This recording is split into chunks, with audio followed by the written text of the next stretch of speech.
Wow, it's got darker. The actual wood's got a bit darker. Have you guys ever sold, you know, an old bass of yours, and the moment that you sold it, you just completely and utterly regretted selling it? Well, I did that exact same thing 10 years ago. It was around 2008, and at the time I just got my first endorsement deal, and the amazing Overwater basses were building my first signature bass, which was just amazing. And that bass still is amazing.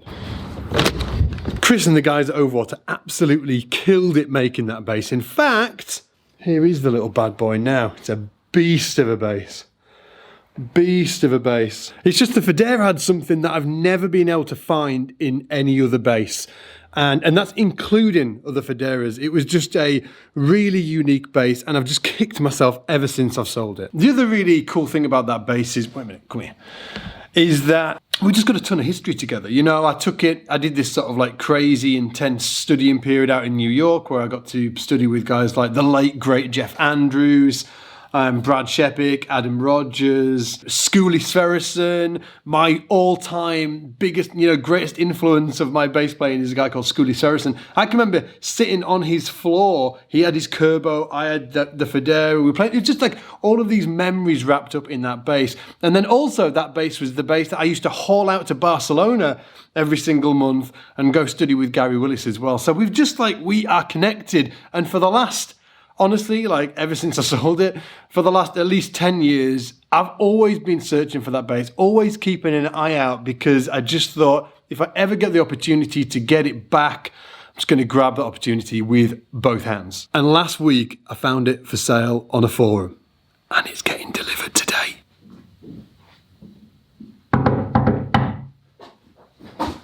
This is it! Yes, hello, hello, thank you, thank you. Here we go, George.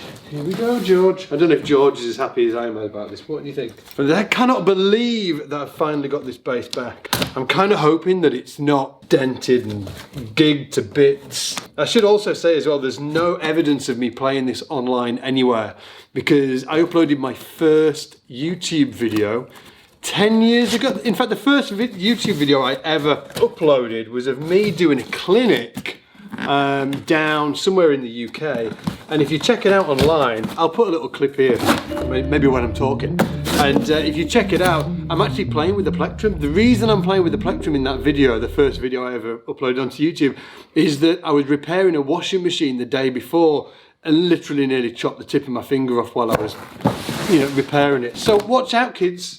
Washing machines are dangerous. This is it. Oh, still got the original case, I think.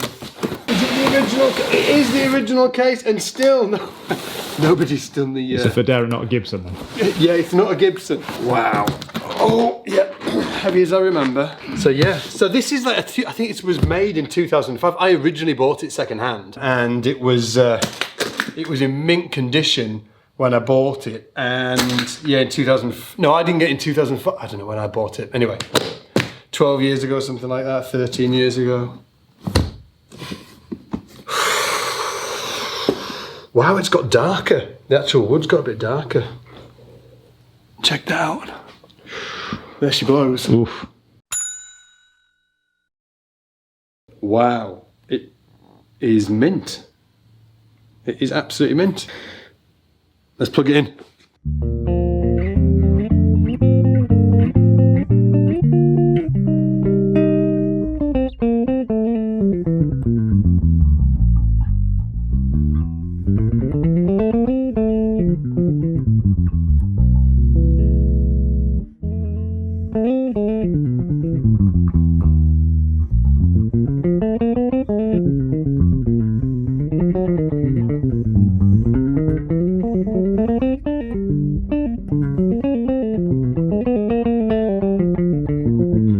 You've probably seen one of these guys, but if you haven't, it is a Matt Garrison signature Federa, beautiful basses. I've played a few of them and never had one that sounded, or never played one that sounded like this before. In fact, I've never played any Fodera or any other bass that sounded identical to this.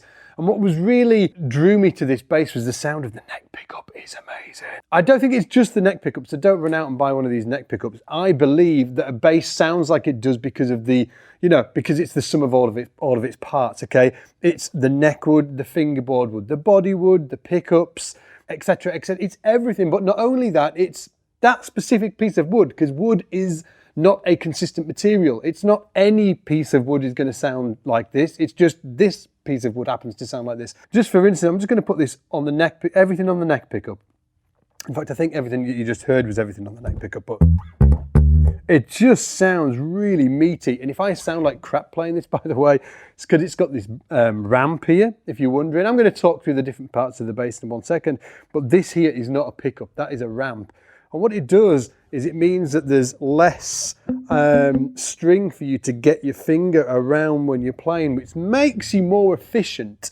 The original idea was developed by Gary Willis, I think, back in the day, and then a lot of people have gone on to use them. But the weird thing is when you first start using it,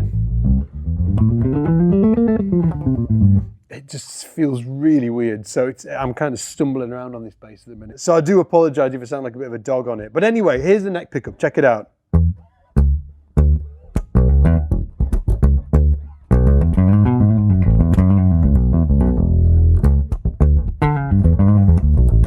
It's just really mellow, right? Just beautiful. And it's right across the register as well. Like you can get some other great sounds out of it as well. I know everybody will be very familiar with this kind of tone, which is the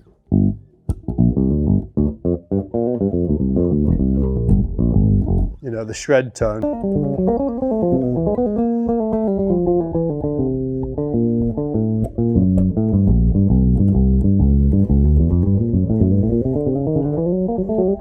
Something else I should also mention about this is it's strung E to C, so it's not B to G like a regular 5 string, it's E,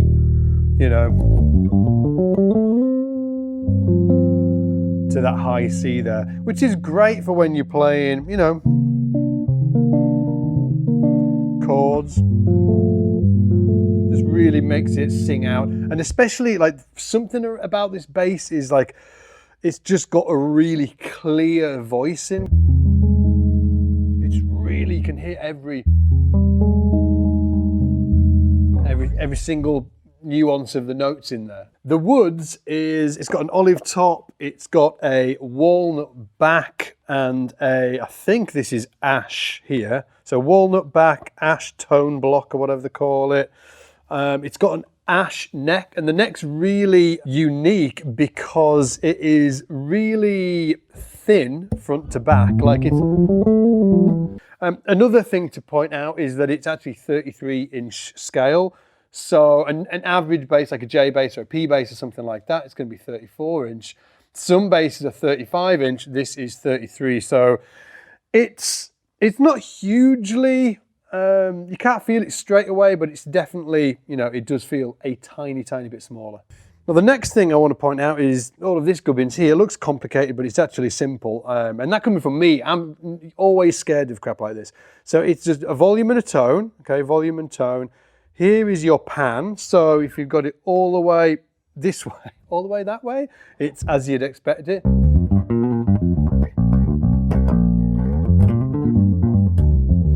Okay, it's the neck pickup. In the middle, it's like got a center notch. It is both pickups on.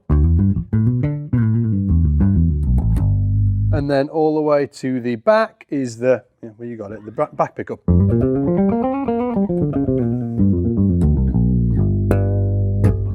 And then the last thing, this row here is just like bass, middle and treble. And then you've got an active passive switch. You've got a series and parallel switch for the humbuckers. And then you've got a neat mute switch, which is always good. Well, I just wanted to introduce you guys to it because I am so happy that I got it back after all these years.